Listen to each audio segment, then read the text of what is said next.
They say resilience is a woman's quiet rebellion.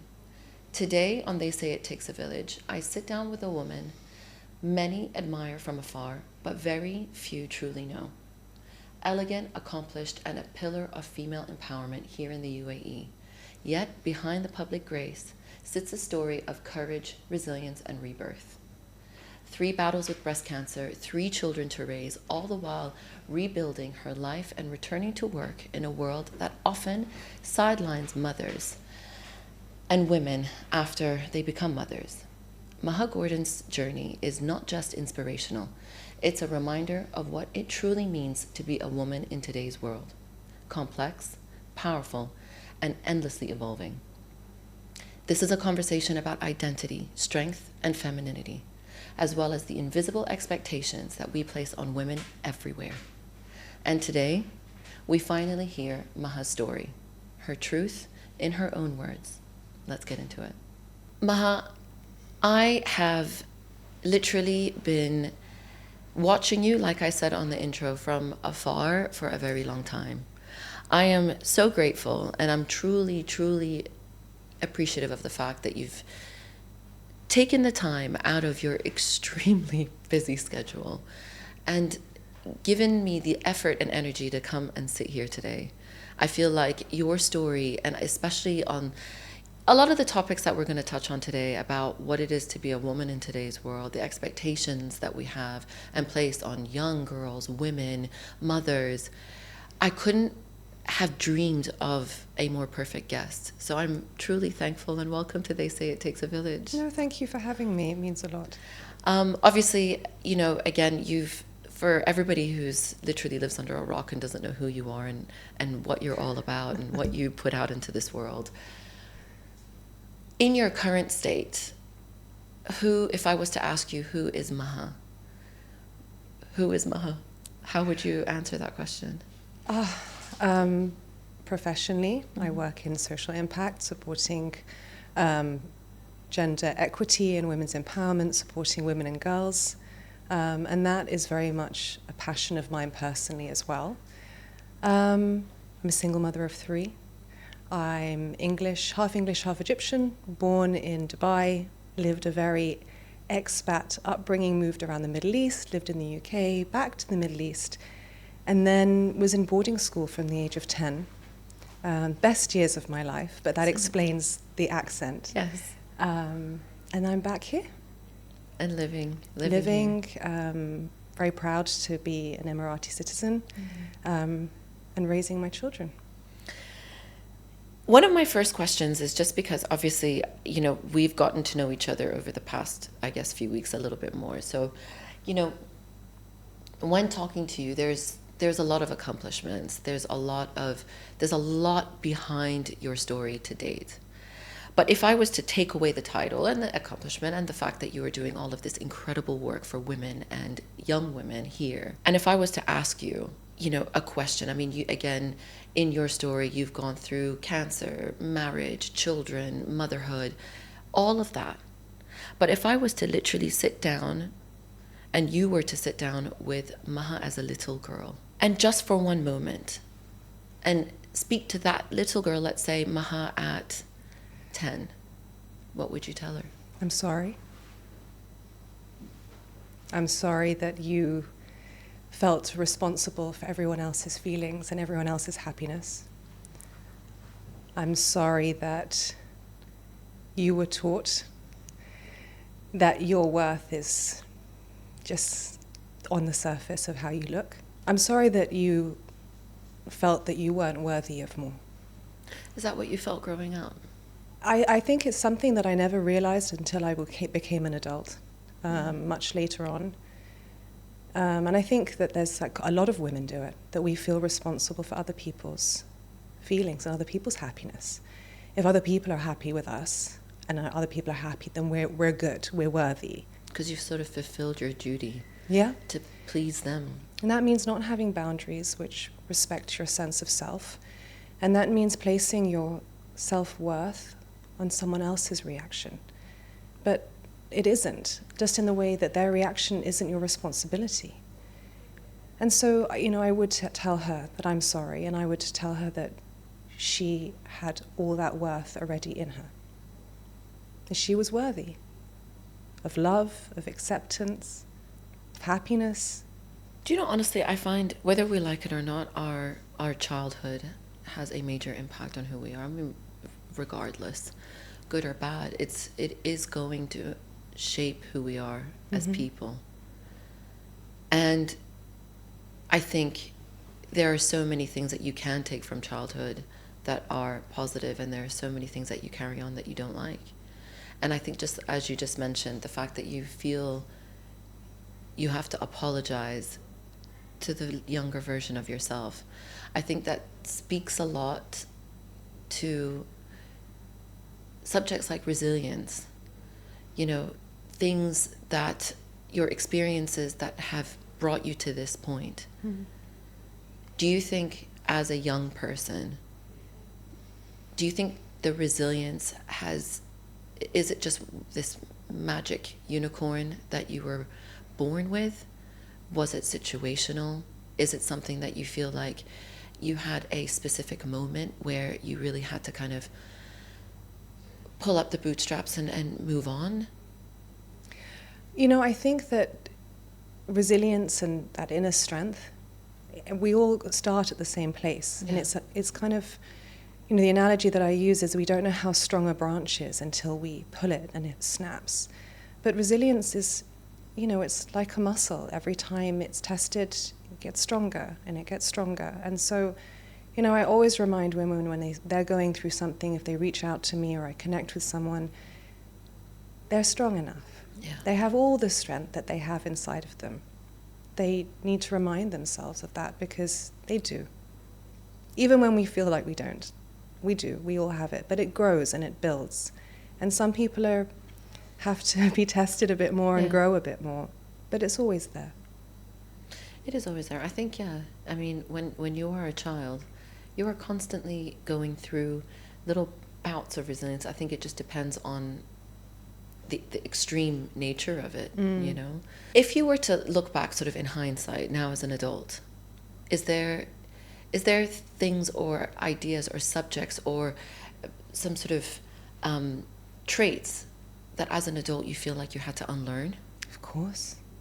But I love that, you know, I think as women we're so lucky because we're constantly evolving and constantly changing. And with each transition, it's that opportunity, consciously or subconsciously, to release the things that don't serve us anymore. Yep.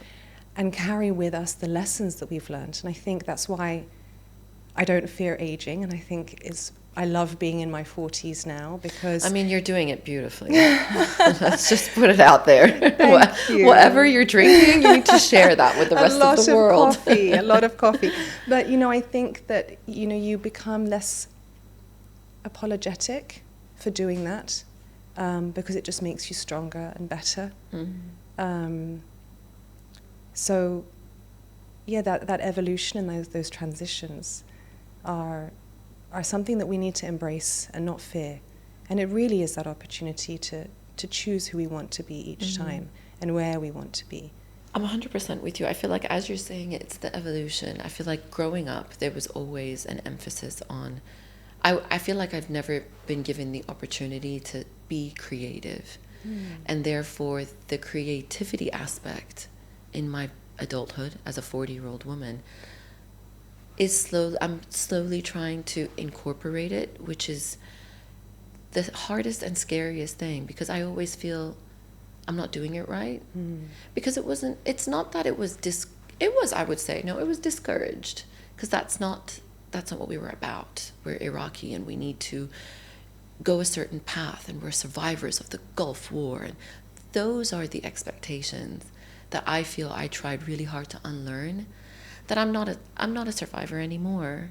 You know, I've been given a wonderful upbringing. I would love to be able to tap into these things that almost were like, you can't even think about it. Like, we need to just, you know, get serious. But I think that's what we need to unlearn. Yeah. The getting it right. You just said, I feel like I'm not getting it right. I know. But what does that actually mean? There isn't a manual of how to raise children. There are opinions. Oh, there are plenty. multiple frameworks. But what's getting it right? And I think that we have to unlearn that. And as women as well, we have to unlearn that people-pleasing, that I'll be okay and I'll be happy if everyone else around me is happy. I'll bend and break, perhaps do things that don't align with my values to make other people happy, because if they're happy, then I'm happy. And that doesn't always work. No. I remember, I was very lucky, and it was very special to me that I was able to nurse all of my babies, and the twins just didn't want to stop. And a friend of mine was struggling with breastfeeding, and she said, I can't talk to you about this, you're so anti-formula, pro-breastfeeding. I said, no, I'm pro-breastfeeding, but that doesn't mean I'm anti-formula. And you need to do what works for you, because if you're stressed and you're upset and you're anxious and you're shaming yourself, your baby's going to feel it. So you have to do, so that getting it right, it applies to so many things. Getting it right, what does that mean? Working as a mother? Does that mean being a stay-at-home mother?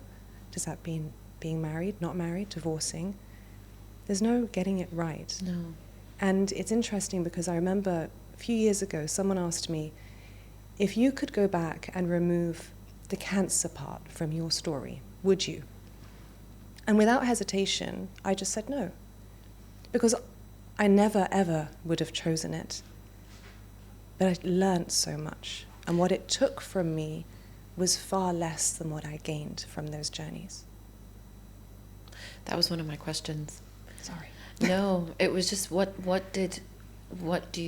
just to take you aback a little bit. Mm-hmm. When was your first diagnosis? 2017. Okay, and the kids were? 8 and 6. Twins were 6. Daughter was 8. Very young. Mm-hmm. Petrified would be a word that would describe that moment? I was very scared. Very, very scared. It was a bit complex, what I was facing. My daughter being older, she understood. Yeah. And the twins, it was too abstract. When I first told them, they giggled because we were talking about boobies. And that's funny for 6-year-old boys. Of course it is. And it wasn't until they saw me in the hospital recovering that the reality of Mommy's not well. Mommy's really not well. So that it was difficult. And again, the female resilience and that strength. My last final all clear 5 years ago, it's just been 5 years. Touch wood. I remember I was in London and I had my doctor's appointment late in the evening, and so my kids were here. And I got on a boat and Zoom call with my daughter, and I told her. And so she was 12 at the time. And I remember she burst out laughing, and then she burst into tears. And then she started laughing, and then she burst into tears, and she stretched out her arms and she said, "Mommy, how long has it been?" Maha, you're going to make me cry? And I realized how much she had been carrying this whole time. But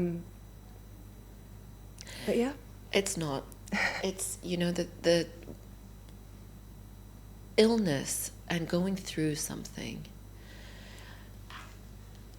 As a mother, you talk about the resilience aspect of it. But as a mother, you sort of, I don't know, it's almost like the resilience almost has to kick in. You had no choice but to get better, almost. Mm-hmm. Get better for these kids. Making sure that, I don't know, there was 3 diagnoses, within a span of, 5 years? 3 years. That's a lot. Mm. Just now in hindsight, how does one pick themselves up from that? You just do. You do. You do it for your kids, you do it for yourself, for the people around you. You just do it. I know so many incredible women who have been through the same or similar, and you just do. And it's hard. Yeah. I mean, I had 2 mastectomies the first time I had a mastectomy. I think the hardest parts were the things I didn't expect. So I didn't think about having to learn how to hug my kids again. So when we hug our children when they're small, we pull them into our chest. And I had to learn how to do that again because I couldn't feel them. And so you adapt. And you just keep going. And I think the thing when I struggled a lot is I kept on reminding myself is that I wanted to show my kids it's not necessarily what you go through, but it's how you go through it. And it is okay to cry, and it is okay to be scared. But don't let hardships or disease or turn you into a bull in a china shop and destroy everything around you and blow up your entire life. Just go through it, feel it, and you will get out the other end. Better. Different. It's a bit like kintsugi. Yeah, that's right. It's that perfectly imperfect. Mm-hmm. Yeah. To embrace the beauty in imperfections. Because perfect isn't really that interesting. Did you at one point, when you're sort of at your lowest, did you think, my body's betraying me? I was trying to think of a question, right? I was trying to think of a question that, this back to back, you sort of get over one hurdle and you think, yes, we've done it. We're there. I can see the light at the end of the tunnel. Then it goes down a little bit and you think, what? How? Then you get over that hurdle with so much, whatever, you've dug deep, get over that one, and then all of a sudden you've got a third one. I mean, can I ask, at your lowest point, what were those feelings? I think confusion. Yeah. We don't understand. We don't know what the path is that's written for us. We don't understand, and we don't know why. I'm grateful that I was never angry. I'm grateful that I never said, why me? But yeah, there were moments when I was like, okay, I trust it, but could I just have a little break? Right. Could I just, respite, just ease off the gas a little bit? Like, Absolutely. I know I can do it, and thank you for trusting that I can and believing in me, but let's just pull off the gas a bit. And it was hard. Yeah. And it's not false positivity, but you hold on to gratitude. And I remember with the first diagnosis, a lot of people, I had 2 weeks between being diagnosed and surgery. And friends were saying, oh, come on, let's go to the spa, let's sleep in, let's go for coffees. And I found myself on the beach running track every morning. And so every time I had that moment that has my body failed me, by running 5K, 10K, I was reminding myself, no, my body is still working. I've got this. It's still showing up for me. It's just a part that's not doing okay. Yeah. And it's just that conscious decision to focus on gratitude. And I know we hear it a lot, but something really small. It can be really small. And there are moments when it's been a really tough day, and I'm grateful for my coffee. Yeah. I'm grateful the fact that I've just sat down. Yes. Yeah. And sometimes it's bigger. Yeah. But it just those conscious decisions to remind yourself to go for a run. Yeah. To remind yourself your body's still working, or that things are okay. You've touched on it a little bit, but if I were to ask you something that the diagnosis in cancer has taken from you, and then the flip side is, what has it given you? I'm not going to ask you whether you can remove that part from your life, but just what do you think it's taken away from you? Oh, it took away peace in our minds and our hearts for a little while. Physically, of course, it's taken elements away from me. It took time away from my children.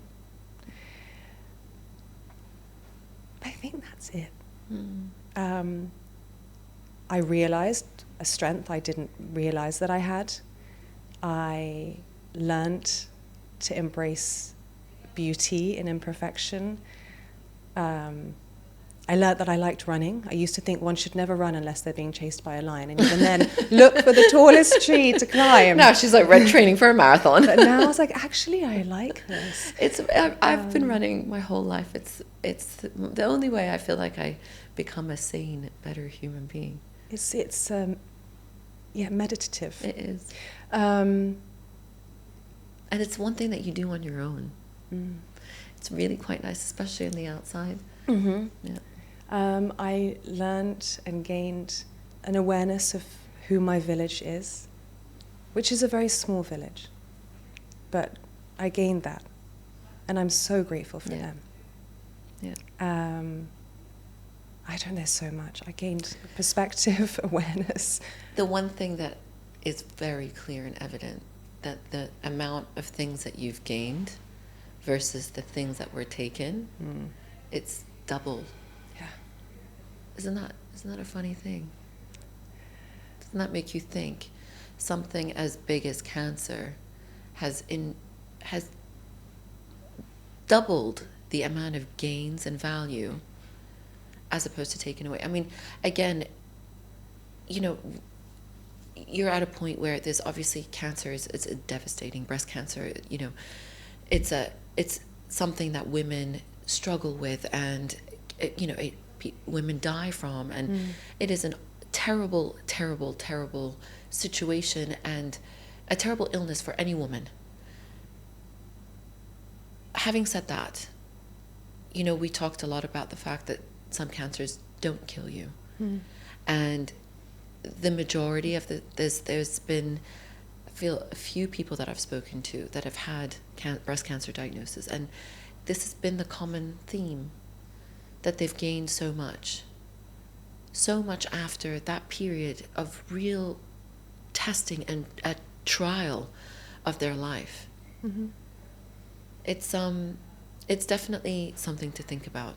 It's a big chapter, a heavy chapter in our book of life, but it doesn't define us. It's just something that you go through.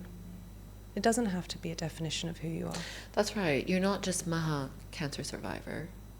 You're and likewise, I feel like it's just, again, as I mentioned earlier, ever evolving. Mm-hmm. You're not Maha the mom, Maha the wife, Maha the sister, daughter, cancer survivor, head of Women's Pavilion, all of that type of thing. These are all like titles, and they're all a work in progress. Mm-hmm. And I think that's another thing. A lot of the times you mentioned we have this as women. I do it. You probably have done it. This, I'm fine. I'm fine. Everything is okay. I'm fine. Mm-hmm. When you're dealing with so many sort of internal battles and demons and all sorts of things, do you feel like you had to do that a lot, given the progression so far? Yes. Yeah. I am very open about my journey and what I go through. I believe there's a lot of strength in vulnerability, a lot of power in vulnerability. And when you are vulnerable with people around you, you give them the permission to do the same. Yeah. But I know it makes some people, and interestingly, men, more often than not, very uncomfortable. It's always the men. It's always the men. It can make people uncomfortable. But I actually did it yesterday. Was having a difficult day, and I had to go to work and show up and get tasks done. And I told myself, Maha, you're fine. You're fine. And it just helped me put everything into a little bit of a box for those working hours and focus. Maha, you're fine. Did you unpack the box later? Yes. It might have unpacked itself. Yeah, exploded. It's the Pandora effect. Yeah. But yeah, I think you do. We all do. We play roles. Life is a stage. Yeah. It's this thing, like you said, there's this power of sharing stories and experiences and vulnerability, because 9 times out of 10, you will tell somebody a story or share with them something that on that particular day that's happened that you're not really that comfortable with. And it's unbelievable how much commonality that person in their own way can completely relate to you. Yeah. And I think that's the power of, and again, there's been a lot of times, it's not about being negative. It's also sharing the positive things. You know, sharing the positive or little wins that are happening in your life alongside with the ups and the downs. The downs need to have some sort of bouncing board, you know? Mm-hmm. And I think that's where you find people sort of banding together and a small little village coming through. Yeah. I don't think without it, nothing will happen. I mean, I feel like that's what happened to housewives in the 60s or 50s when they were constantly medicated. Yes. So it's just this ability, and no one's saying to constantly go on this bandwagon of negativity, but also at the same time, let's not pretend. You know, no, it's fine. I got this, it's fine. I find I used to do that. I feel for me, a huge transition for me was motherhood. Yeah. And there was this reluctance to say, I'm not okay. And the moment I was like, you know what, this is not great. I'm finding it really difficult. I really do need some extra help or whatever it might be. And the moment I said that, it became kind of a bit lighter. You know, we looked at it almost in a way that we had related to one another, and it became funny even. So it just, I don't know, I just find this thing that we mask behind, and I feel a lot of the times the stuff that you see online, it isn't the true. No. It definitely isn't people's lives. No one's gonna be posting something that is happening to them that is deeply, you know, sort of for them going to be perceived as massively negative. So I don't know, I just find that this is the idea of, and women tend to do it a lot, to just keep masking. Yes. You know, I don't need the help when you do. I'm fine when you're not. And I feel like there's this thing that the cultural, we've all been raised in a society or in a culture where, you know, just get on with it. We don't talk about these things. Yeah. Whether it's illness. You know, I know there's a lot of people back in my mom's time or grandmother's time, don't talk about the illness. Why? You know, don't talk about, you know, marriage. If a woman wants to leave a marriage, if they're, you know, divorce, for example, is a big one. Still to this day. Yes. Nobody really wants to talk about divorce. Nobody wants to talk about, I want to be a working mom or a stay-at-home mom, or, you know, everything kind of just, there is some sort of societal judgment. In your mind, let's say, for example, we're on the topic of divorce. Mm. What do you think is one of the biggest misconceptions that women have to hear and go through when it comes to things like just recognizing that a marriage is just not working out, and it's affecting their inner peace on every level? I think that the most of the misconceptions are related to women. Yeah. That if she's been divorced, that she's miskinah, poor her, poor thing, she's broken. That's not the case. And I think that the other misconception is if a woman chooses to leave the marriage, to end the marriage, why is she struggling? This is what she wanted. Oh, yes. And no one goes into a marriage wanting to get divorced. Nobody. A woman choosing divorce is an absolute last option. Absolutely. And oftentimes quite a desperate option of survival, of self-determination. And it takes a lot. But I think that those are the two biggest ones. And I don't think people talk about it because I think that there's, for some reason, a lot of shame attached to it. That she failed somehow. She wasn't a good enough wife. Oh, she's damaging her children. She's breaking the home. Well, I'd rather that my children came from a broken home than lived in one. My parents got divorced when I was 17, and I remember when they sat us down, they said, oh, we're going to give it one last go. And I said, no. Stop. Please stop this idea of staying together for the children. Children aren't passive beings on this planet. They feel, they see, they hear. More than you'll ever know. More than you'll ever know. My children knew I was sick before I even told them, ages before, because they could feel something was off. They hear the arguments, they feel the discord. They see when mummy's upset or been crying.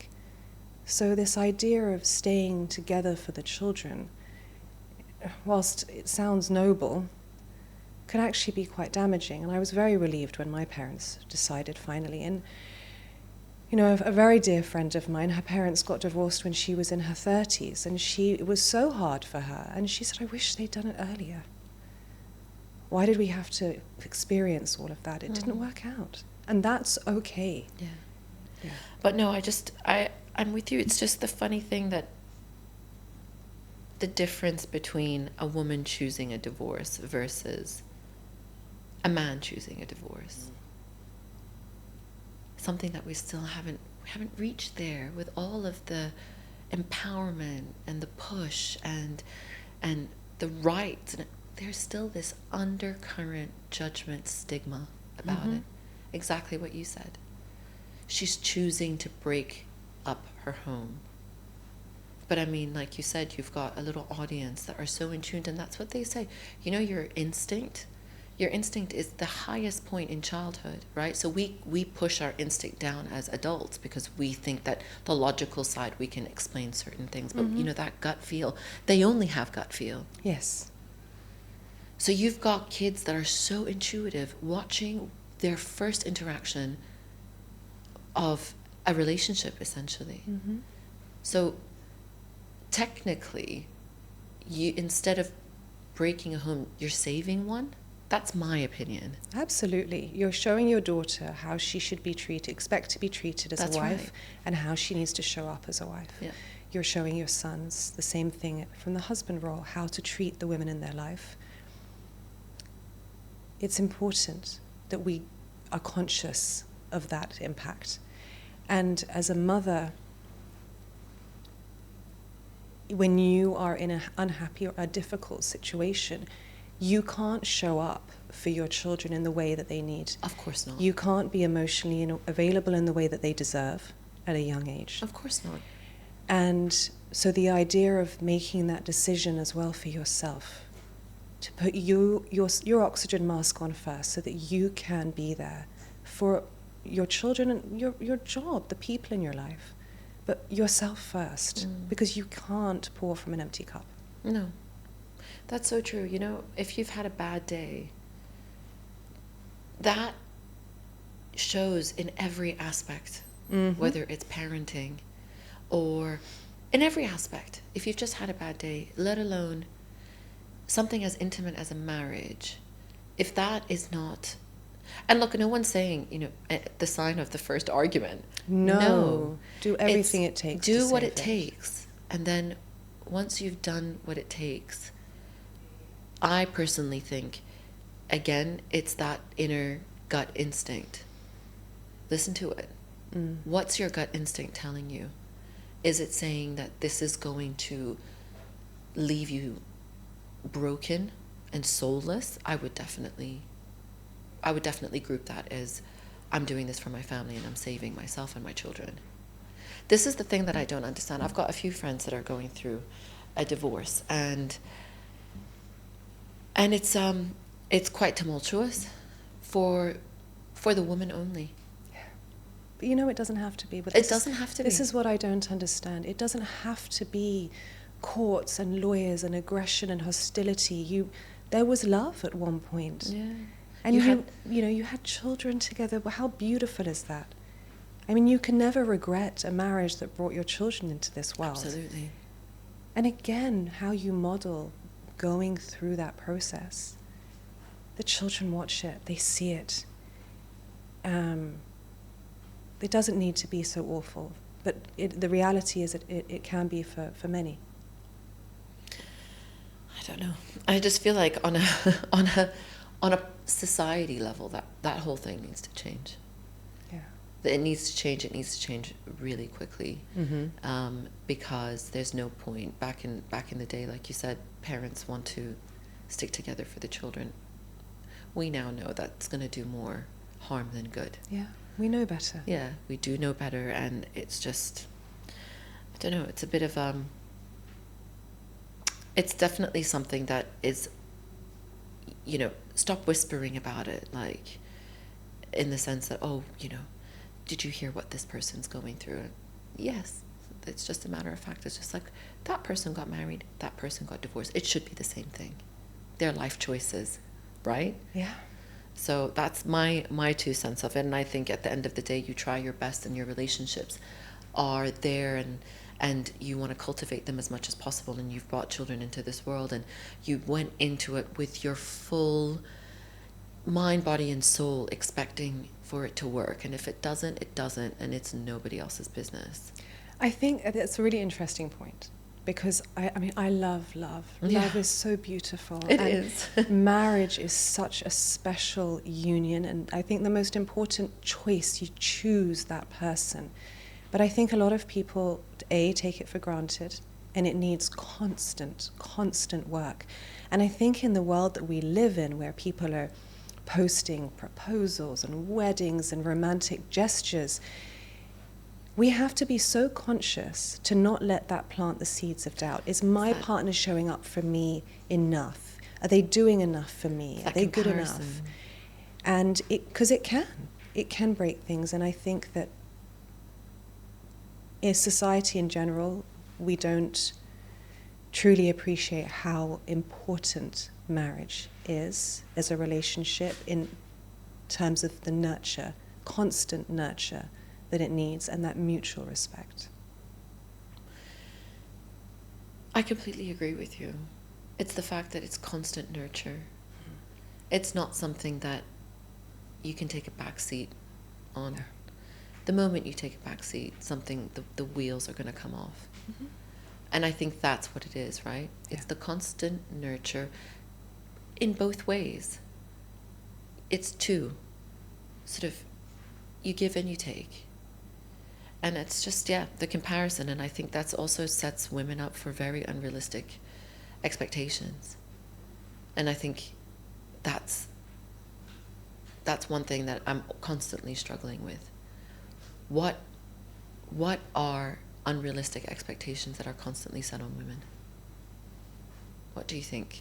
I mean, as a woman, what do you find is the heaviest, most unrealistic expectations that you feel like, despite the fact that as an educated woman who knows better, but sometimes you still feel like, ooh, I must do this? I think the biggest one that's mainly sort of all-encompassing is this idea that we balance. Oh, yeah. we That's don't. the best one. I love that word. How do you balance? And then I remember I said, I don't. And the look, you don't. We don't balance. We are juggling. Sometimes a few balls, oftentimes a lot. And we need to allow ourselves and remind each other that it's okay to put a ball or two down. It's okay.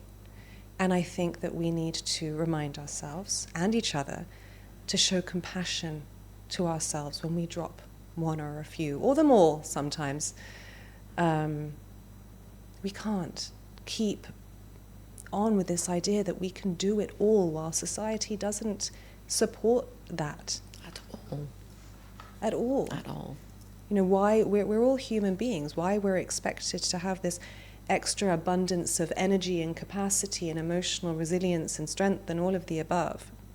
It's not doable. It's not possible. It is impossible. Mm-hmm. It's one thing that I feel, I think every single woman has felt that exact thing. I need to do it all. I want to show up for my children in pickups and drop-offs. I want to be sure to attend the gazillion after-school activities while keeping a corporate job and being a girl boss, but also having a side hustle to enrich my soul, yet cultivating my incredible, beautiful relationship with my partner, but also at the same time looking after my body and having the opportunity to go to the gym, but also at the same time my spiritual aspect. And don't that forget I've the named water. technically 6 people. Whilst drinking enough water. Drinking enough water. But it's one of those things that pick one. Mm-hmm. Pick one on that day. Today, I'm having a conversation with Maha. I don't really know where my kids are, but I've put them in with the hands of a trusted adult. Yeah. I can't seem to do it. I don't know, maybe it's the age, but I've noticed that I'm getting really overwhelmed. Add an extra task. It could be literally at the end of the day, you say to me, Rhea, could you pass me that glass of water? I'm like, you can't get it yourself. But it's so important that you're sharing that and you're talking about that, because I don't know about you, but I mean, is this something that you realize you've become more aware of and you give yourself permission to admit now that you're a little bit older? Probably. Yeah. Probably. And I'm also sharing that with my nearest and dearest so that they understand, stop adding things to my plate, because I just can't do it. You know, I would love to be able to have you over this evening. I just don't want to. Please don't hate me. Or, you know, whatever it might be, please help me out. Don't add another task onto my list of things. Sometimes there was this movie, I can't remember what it was called. It was a mom who, of course, working mom, which we will get to in a minute. And she was laying in bed going through the never-ending list of things to do. I wasn't a mother at the time, and I was like, oh, so dramatic. I'm that person now. And it bothers me. It bothers me, the fact that you have taken on a lot. Throw in, you know, the life, throw in something that, you know, you didn't feel well, illness, whatever it might be, ups and downs in relationship. That's enough to send you over the hill. Yeah. So it's just the expectation of women. But to be honest, also, I mean, I'm not going to sideline, you've got 2 boys, so do I. I think there is an expectation. I'm constantly, forever having the conversation of what it is to be a woman in today's world, what it is to be a man in today's world. Something has gone wrong along the way for men and for women. And I don't know if we're going to get back on track. I feel like with women, there's this thing that you can have it all, do it all, be it all. With men, you've got 2 options. The sort of, you know, so masculine, toxic masculinity side. On the other side, I don't even know what the hybrid of that is. What happened to the, you know, bring in the village, let's get all the help that we need to try to just get through the day, get through the week, that month, that year. And that's, I think, what the issue is. And honestly, it's, again, I don't want to be this constant crusader of it's the social media and the comparison, but to a certain extent it is. There's this constant comparison. We are constantly comparing. I am comparing myself to, you know, Susie Smith over there, and she's done this wonderful thing. And I'm thinking, oh God, my day and my life and my week and my year and my month doesn't not look like that. And despite the fact that I know better, it's still something that I see. And no matter what, that does change your brain chemistry a little bit, I'm sure. It does. I don't know why I went off on a tangent in my own little thing, but it's just this, the expectation. And I feel like it's just going to get worse until I mean, which I hope it doesn't, because I don't know how much. I think we need to remind ourselves as well that we can make a change there, starting in our own homes. Yeah. You know, I try and have a very open dialogue with my children. With my boys, you know, we had a conversation very recently, actually, and they wanted to go somewhere, and I couldn't take them because I was working. So I said, please ask your father if he can take you. He can't, he's working. I said, okay. And then they got frustrated. I mean, they're 14-year-old boys. They got frustrated that I couldn't take them. But they didn't get frustrated with their father who couldn't take them because he was also working. That was normal, subconsciously in their brains. So for me, that was an opportunity to, in our little way, and I hope that in some way it will help have that ripple effect within their own homes, that you need to give me that compassion too. Mm-hmm. Absolutely. Yeah. One thing that you said, I remember at a recent conference that we were at, the difference between men and women as a working mom and just a person who's working, who's a man. Yeah. He's not a working dad. No, he's a dad. But you are a working mom. Yes.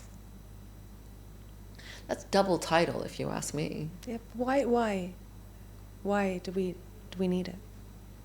Why is that needed? Why can't I just be a mom who works or a professional? He's a dad who works.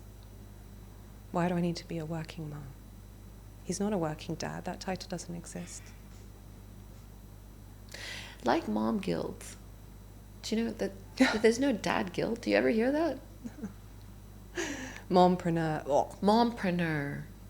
I hate that. I hate mompreneur. Girl boss. These words, we need to stop using them. Yeah. Stop using them. Yeah. And why is it a power suit and a little black dress? I feel powerful in my black dress. You can feel powerful in a bloody bikini. Like, at this point in time, you do whatever you want. You do you. And, you know, funnily enough, I feel quite strong in my femininity. Absolutely. In a great suit. Yeah. So I don't understand why a suit is strong, is powerful. We need to be very aware of the words that we use. I mean, I don't think we need to be hypersensitive and pick at straws, but I think we need to be very aware of it, because otherwise we just perpetuate that. But then you look at it, it's bigger, it's systematic. Look at how many days men get off for paternity leave. Well, I mean, obviously you are the crusader for women returning to work after a huge, well, not huge, but a chunk of time, whether it's to raise children, whether it's to, you know, have that potential time at any point when they have taken a career break, and to sort of, you know, acclimatize them almost back into the working space. I mean, is this something that do you draw from your own experience? 100%. You know, I took 14 years official career break. I had my own business. I was freelancing, consultancy, but out of corporate, out of being an employee. And when I wanted to get back in, it was really hard. I mean, the biggest part for me, from my side, was very much confidence and mindset, believing that I could do it, that I had the skills, and that I could juggle it all. How am I going to be there for my kids and be at work? What about this? Once I realized, but I could. I needed to believe in myself first. But so much needs to change from an organizational policy framework. Telling fathers that you get 3 days off for paternity leave, you know, in this part of the world, it's not like in the UK where if a woman has a natural labor, she's out and back home the same day. Here, women tend to spend a bit more of an extended period in the hospital. Fathers aren't really needed to do anything at that time. It's when they get home. But what that 3-day break says is that, you know, you can tap out. And can we blame them if that's what the system is creating for them? We can't. But it is difficult for women. They do face more challenges. A lot of employers see hiring a mom coming off maternity or a break to raise her children as a risk. What if she gets pregnant again? Someone asked me in an interview, are you planning on having any more? Are you joking? Well, I of course didn't answer the question. I just stood there looking at him, or sat there looking at him. Is that a legitimate interview question? Yeah. Like, oh, that's a lot of children. Do you ask the men that? No, that's the thing. So it is difficult for women, and I'm really. It's been a very eye-opening experience working in this space at the moment and learning more about what the struggles that women beyond the experiences that I had have been through. What do you think is the biggest fear for women trying to return back to work? Let's say, for example, 90-something% of the viewers and listeners of this podcast are women, predominantly mothers, who potentially have taken a bit of time to raise young children. And whether they want to go back to work or they need to go back to work, have you felt in your interaction with women and trying to get them back into the workplace, what has been the biggest fear or the biggest challenge really that they're worried about to return to work? Juggling it all and not being there for the children. It shocks me how many school meetings are held at 11 o'clock in the morning. Yep, or 2 p.m. Or 2 p.m. So not at drop-off time, not at pick-up time. Working hours don't align with school hours. We're now going into a very long winter break. That's, kids at home while you're at work. How's that going to work? Of course, some workplaces are still flexible, but not all of them. No. So that fear of how am I going to answer or read through the 1,000 emails we receive a week from the schools, the unrealistic, not age-appropriate homework tasks that little ones are given. I can't tell you how many silly hats I've had to make. Please don't. I cannot get started on the homework. And the dress-up days. The dress-up days the silly are abundant. It's crazy hair day, green sock day, spin on your head day. We had party day today. Oh. Do you know, that's what it is. There's this, I think that's how it feels, that you're constantly, it's like a tennis match. You're holding a racket and hitting back the balls that are coming up your way. You know what I learned? Is I had a very frank conversation with the school very early on. I said, I can't attend all these meetings. And you know what they said? It's fine, Maha. If it's on Teams, we record them. And if it's in person, we have the PowerPoint slide. We can email them afterwards. So don't worry about missing one of those meetings. It's not the end of the world. And you'd be surprised how many employers are very supportive when you say, my kid's got an art exhibition or a sports match, can I step out? And once you've proven yourself and gained trust within an organization, you can ask that. And I think I would urge, I don't know if any men will be listening or any fathers would be listening, but I hope they will, but as any sort of mothers, tell your husbands, when you need to step out for a school or child-related commitment, don't say, I have an appointment, I need to leave. Say, I have something in the school, because when more men start saying it, it's not just the women that are asking for that flexibility, because the reality is men are stepping out too for school commitments. So say it. Say it. Say it. I feel like that's mic drop moment because it's so true. Yeah. You're not stepping out for a meeting, you're watching your son play a football match. Don't disregard it. Parenting isn't... everybody can be a parent, from CEO to the homeless person. There is no requirement. No. Why are we pretending that they don't need things? Yep. Why are we just throwing it onto the mother's lap? And again, of course, there are a lot of very involved dads, 100%. I'm just talking the majority. You know, primary caregiver tends to be the woman. Mm-hmm. She kind of organizes it all. Has to attend the school things because dad's got a meeting. And again, I'm only speaking from my own experience, so don't come at me. But that is the case in my house. I move things around to be able to make it. And dad can when he can. But if there's a meeting, there's a meeting. Mm-hmm. Whereas I will have a look at the calendar and just note down the days. You know, do what needs to be done. And of course, he is a very involved dad. No, Nasser, we love you. But also at the same time, it just, the bulk of it, mm-hmm. it's me. And I think that's a lot of moms. Yes. And I love the fact that speak to your employer and say, hey, I've got an hour break and I'm going to go and attend the swim gala. Yeah. And I'm pretty sure his kid had one too. Yes. You know, it's not that. We're not machines. No. And children exist and they need our everyday attention and support. So I think that is brilliant. Declare it. Men, declare it. Say it to who you're working with. You're doing things for school activities and for your children. Yeah. Because women say it all the time. Yes. Yeah, it's so true. Workplaces. Fundamentally flawed? Yes. If you could change 2 things, what would it be? Frameworks to do with maternity, paternity leave. I think the day-to-day frameworks as well. You know, I work on site 5 days a week, 8 to 5.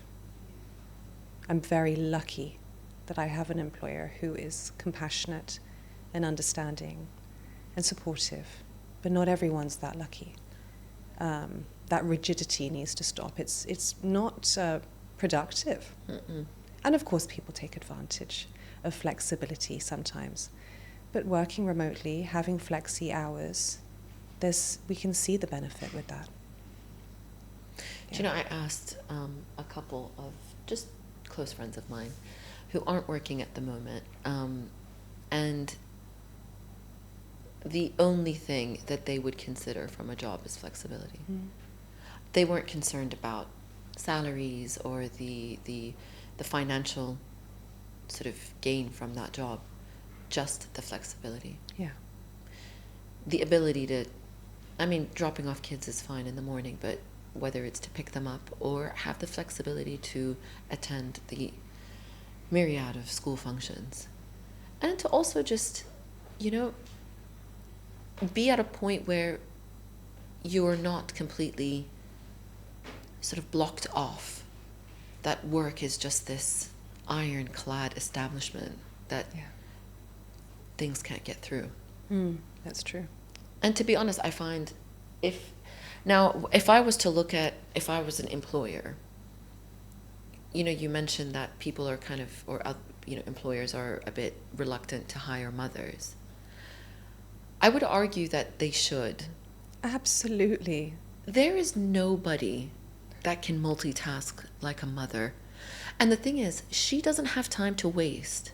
No.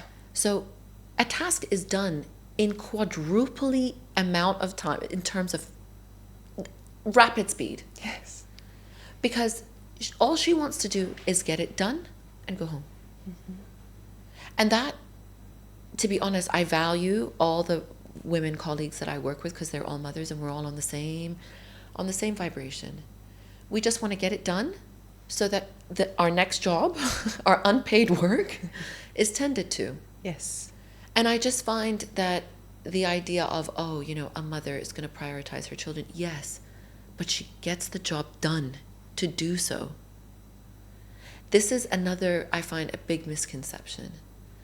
You know, hiring mothers, there's going to be a lot of, you know, child-related events that she may need to be present for. Yes, but you can almost guarantee that every task you hand to her is going to be finished in double the amount of time. 100%. Half the amount of time. Yeah. Yeah.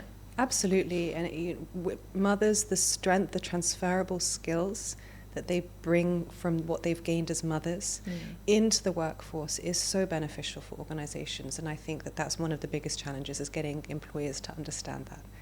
I joke, say that no one is better at motivating an uncooperative team than a mother of multiple children. Mm-hmm. Getting everyone out the door on time and an early morning to school, time management, budgets, resourcefulness, and dedication. Mm. Because if a mother is taking that time away from her children, from her own time, you know, I used to go to the gym every single day. I don't get to do that anymore. So if she's taking time away from those things that she values and she loves, it means she's really putting her heart and commitment into this role. Absolutely. And that's so beneficial and powerful. That's so true. I never thought of it that way. It's true. You've given up the time with the most precious. Mm-hmm. So you're going to make it count. You're going to make it count. You want the outcome to be the best possible outcome it can be. Absolutely. That honestly, that's my opinion. I find that they're overachievers, high performers. Mm-hmm. And to be honest, there's not a lot of fluff and bullshit. A mother isn't going to sort of, she's going to cut through, get to the point. You know, let's get to the point, because like you said, this is time away from bath time. This is time away from pickup. This is time away from just doing nothing with my children. Mm-hmm. So I want to get to the point and deliver whatever that needs to be done. Exactly. And remember as well, our children all have different personalities. Absolutely. So we're very used to dealing with different personality types, understanding how to communicate with them differently. And then there's a compassion and empathy that we bring to our teams, that women inherently do, mothers significantly. Yeah. I've got a question. If you, let's say, for example, you feel, the person who's listening to this, who has in their life felt a pause, currently in a pause, whether it's motherhood, illness, the ups and downs of marriage, one piece of advice, if you could, that one piece of advice could change the listener or that woman's mindset today, what would it be? If she's in a pause? A pause. Just generally, if she's going through a really hard time in her life, whether with her health, she's going through, the ups and downs of motherhood and just taking that time to acclimatize. Marriage, is not in the best shape. I think for a pause, my advice would be to really remember your self-worth, who you are, that you are worthy, and listen to your intuition. If that means embracing the pause, or if that means taking a brave step out of the pause, remember you're worthy of that. And if it's a difficult time, I said this just a few days ago, it's called rock bottom for a reason, because you can't go any lower. Once you hit that, embrace the hard floor and hope it eases the back. And then just remember it's going to get better. It has to. It has to. And it will. And I know in those moments it's so hard to think it will. There are so many hard moments, like where you just, that's it. But faith, whatever that means, whether it's faith in God, whether it's faith in something spiritual, but faith, belief in yourself and in the path that's written for you. Yeah. That's the thing, right? Something greater than you. Mm-hmm. Something greater than you, even though that could be your future self, Yeah. Have faith that's the thing. And I feel like, to caveat it, it's everyone's rock bottom looks very different. Yes. So it doesn't have to be, for whoever is listening, might just say, well, I haven't gone through illness, I haven't gone through a divorce, but they're struggling with something, and that's okay. It's all relevant. Yeah. People have said to me, I shouldn't complain to you about this. Exactly. No, exactly. Of course. Yeah. It's all relevant. It's all relative. One person's struggle doesn't outweigh another's. So, no, absolutely, this is not a comparison. I shouldn't be complaining because what I'm going through seems so... No, it's difficult for you. It's difficult. It matters. It's just, I feel like we can talk about this forever, that aspect, because it's just, it matters. Everything matters, really. All your feelings are valid, and the thing is just embrace them. And like you said, can't go further than rock bottom. Yeah. When you look at the region, whether it's our region or even globally, I feel like there's a lot, I feel we've touched on a few areas where, some people are like, no, Arab, you can't talk about, it's a bit taboo. What's one thing that you would say that, sort of the biggest taboo, or, the one thing that we want to talk about that deserves all our attention, that is in a taboo category, that is the most detrimental to women? I do believe that it's related to motherhood. Okay. I do believe that it's... Well, I feel... we have seen things shift when it comes to talking about illness. Breast cancer, you can actually write the word breast properly now, and it's okay publicly. But a few years ago, you couldn't. But I think it's related to motherhood a lot, and this idea that motherhood is this self-sacrificing martyrdom. And I know I've spoken to you about it before, this idea that a woman needs to give up everything of who she is and bend and break and snap.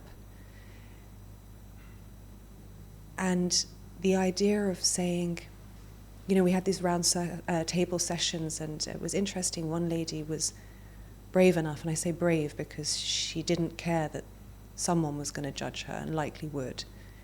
And she said, I'm really not enjoying being a mother at the moment. I'm really not enjoying this. And you would be surprised how many women around that table shared that they were feeling or have felt the same way at points. And that's not allowed to be shared. And it's difficult. Motherhood is not easy. No. And then to add on to it, you're expected to do it all that we've already talked about.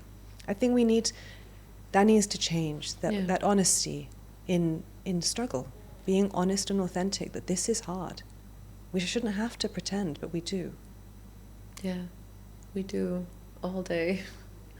And it's exhausting. Mm-hmm. Yeah, it's exhausting. I think I would say the same thing. I think be honest about your experiences. Motherhood is such a beautiful duality of the most difficult thing that you'll ever experience, yet the most beautiful. Yes.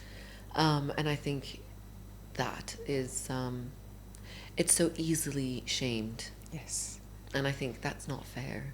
If we're not doing it right. Yeah. And then by whose right are we working towards? You know, it's a shame, though. It's a shame because I think we talked about this earlier. A lot of it is done by other women.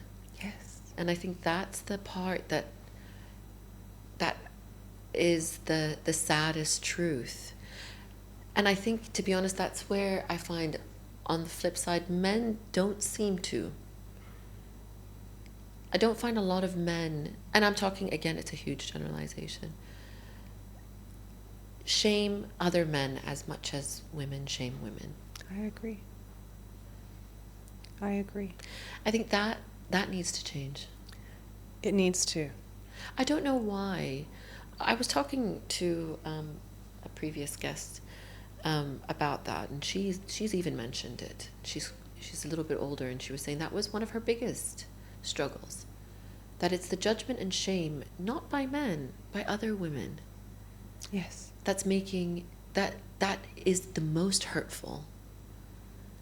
And I think we've again come such a long way that surely, what are we in competition of? Is it the attention, the male attention? Is it the success from a financial standpoint? Is it this? I'm just trying to understand, because there is lots of room for everybody. And that's where I think more conversations about like trying to support women in a way that they need to be supported, as opposed to throwing around words like girl boss and you go girl, all of that. Yeah. It's almost just have a conversation that's going to truly benefit. And I think, again, women in business, mompreneur, is doing people a disservice. It's just business and entrepreneurship. Yes. Have conversations about that. How can you connect that person to potentially fund a project or whatever it is? That doesn't happen often. No, it doesn't. And I think that it comes from a place of absence of compassion. Yeah. Because we have to remember that everyone's path, everyone's journey is different. I will never 100% understand yours, and you won't 100% understand mine. Why? Because it's impossible for me to have walked in your shoes. And so this judgment, I think, comes from that place of lack of compassion because of lack of understanding. And women, we need to be better at it. But it's interesting because I often wonder if the lack of ability to be, by some, not all, to be kind to other women, is it because they've not learned yet to be kind to themselves? So how can you do that if you don't know how to do it to yourself? I don't know. And as women, we're not kind to ourselves. We're not. We don't even prioritize. I think that's what I learnt very late after the journey with sickness, was to be kinder to myself. remember I was so cruel to my body. I was so unkind and judgmental and critical, and this was not right or flat enough or saggy enough or too saggy or not firm enough. And then, when I learnt that I was losing parts of my body, I stood there in front of the mirror and thought, oh, you silly girl. Yeah. You how silly, could you silly have said girl. that? Mm. And that's just a skin deep example, but we always say, like, I messed up at work doing something yesterday. I went, oh, I'm so stupid. How many times do we say this to ourselves? Yeah. So why are we saying that to ourselves? So if we're saying it to ourselves, ultimately, maybe we would say it to other people, think about it with other people. So let's be kind to ourselves. Yeah. You can't teach someone to ride a bike unless you know how to ride a bike. That's so true. I do it all the time. Like, oh, stupid Ray. I'm like, come on. Yeah. Why? I can't remember who said it, but someone said that words are spells. That's why they're called spellings. I don't doubt that. So true. Words are powerful. Mm-hmm. In one word, love, let's say, that makes you feel a certain way. Yeah. Stupid makes you feel a certain way. I mean, words are powerful. And I get it. It's as easy as literally changing the word instead of just pick, oh, Rhea. Yeah. Leave out the stupid. Yeah. Yeah. Yeah. It's a mindset. It's something that, honestly, I have to say, it just comes with age. I don't know what it is. It's realizing these things as you get older and you think to yourself, I just caught myself doing that. I don't really like it. It's making me feel like this. I'm going to try to make a change. Yeah. Unlearning. If 20-year-old Maha first got married, met you today, what would she think? First question is, would she be proud? Yes. I hope so. I think she would be massively proud of how far what you've done. It takes an entire village, which I feel you've single-handedly done. And I think the way that you come across, I've said it 100 times, you've got this beautiful ability to share your vulnerabilities in the truest form, yet come out of it so hopeful and positive, and you're always looking forward. And I think that's why I just feel like you're this aura that is around you that's quite sincere and genuine and positive and hopeful, but runs so deep. And I think that is something to be massively proud of as a whole human being, and we can all get titles and things like that, but just to be proud of who you are as a human being, I think this is a moment where you should take a moment and step back and think, yeah, I really am going to look at myself in the mirror and just say, I love this girl. I love every single part of her. It took a lot. Thank you. I think that when I reflect just on the last 5 years alone, I'm so grateful and proud of what I've achieved in that time. Still a lot of work in progress. I think we always are. I'm so grateful through all of the difficult parts and the happy parts, for the family, for the friends, for my chosen family, for those people that chose to show up for me in a way that I needed them. Because I think that's different. There's a difference there as well. Yeah. To show up for me in a selfless way. I'm so grateful for all of those people. We can't do it alone. No. We can't.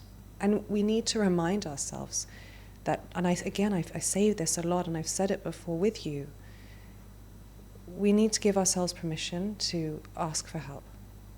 That was my last question, and I think you answered it perfectly. If you could just, again, one thing that you would tell the woman listening who is in a very uncomfortable point in her life, and I think that was it. Ask for help. Ask for help. And create a space around you that your energy gives other people the permission to ask you for help. Let it be reciprocal. It really has to be. And I'm not saying we need to walk around looking like basket case is an Yeah, absolute wounded mess. birds. Wounded, No, but no. I think that that metaphorical mask can be taken off sometimes, and sometimes it serves us so well. Absolutely. Putting that mask on when you've got an important interview or meeting or an event, it's great. 100%. But compassion, ask for help and let others ask you. I cannot thank you enough. Thank you. Thank you so much. Thank you for just trusting me and allowing me to be a part of the your life and your experiences, and I'm truly grateful, and I know that you don't do this often, and I'm so grateful that you had felt that, I don't know, just giving me your trust and your time and effort and energy. I find that is a currency that is so precious to people, and I don't take it for granted, and I'm truly grateful. Thank you for giving me a safe space. I appreciate it. Thank you. Before you go, before each episode, I've got a little bit of a quote. Obviously, it's "They say it takes a village." So I started this interview with, "They say resilience is a woman's quiet rebellion." That's my quote. And I always ask my beautiful guests if they've got one that they kind of live by, or something that they genuinely like, or something that they always kind of refer to or drop in sentences. Have you got one? They whispered to her, "You can't withstand the storm." She whispered, "I am the storm." I love it. I love it. It couldn't be more perfect, Miss Maha. Rhea, Thank you so much for your time. Thank you. Thank you.